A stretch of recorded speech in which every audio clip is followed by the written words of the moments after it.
Dollar dollar নেশা করাছে আমার দিয়ে সব করে ডলার অর্জন করতে ডলার মারছে ডলার। আমি রাস্তা গুম করতে চাইছিলাম কিন্তু আমি পারি নাই।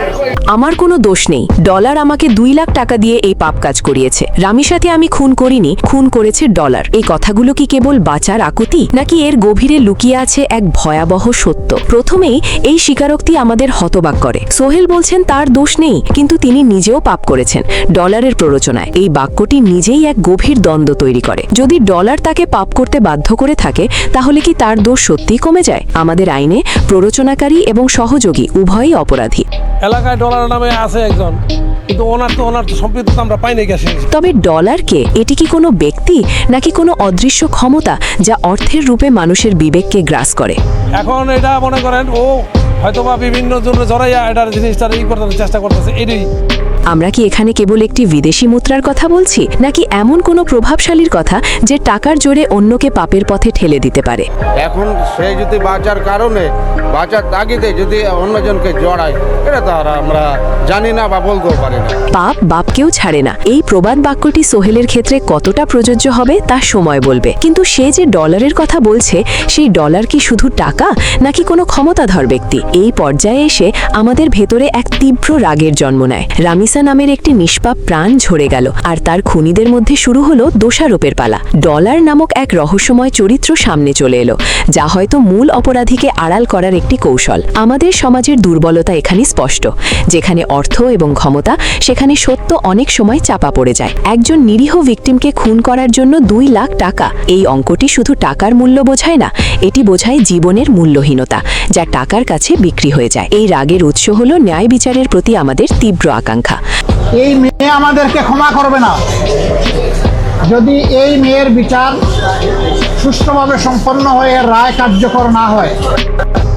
আসরের দিন আমরা সবাই আসামি হই।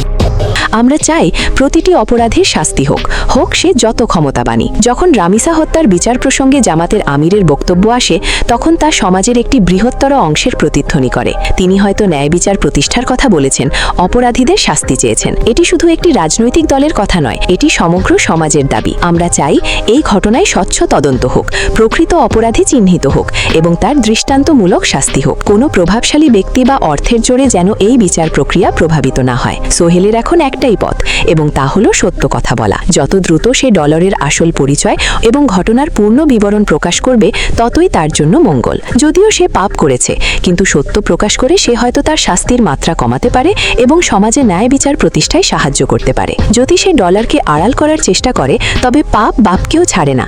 এই প্রবাদ বাক্যটি তার জীবনের জন্য এক চরম সত্য হয়ে দেখা দেবে। বাঁচার জন্য মিথ্যা বলা বা তথ্য গোপন করা তাকে আরও গভীর গর্তে ঠেলে দেবে। তার উচিত আইনজীবী এবং আইন প্রয়োগকারী সংস্থার কাছে সমস্ত তথ্য নির্ভয়ে জানানো।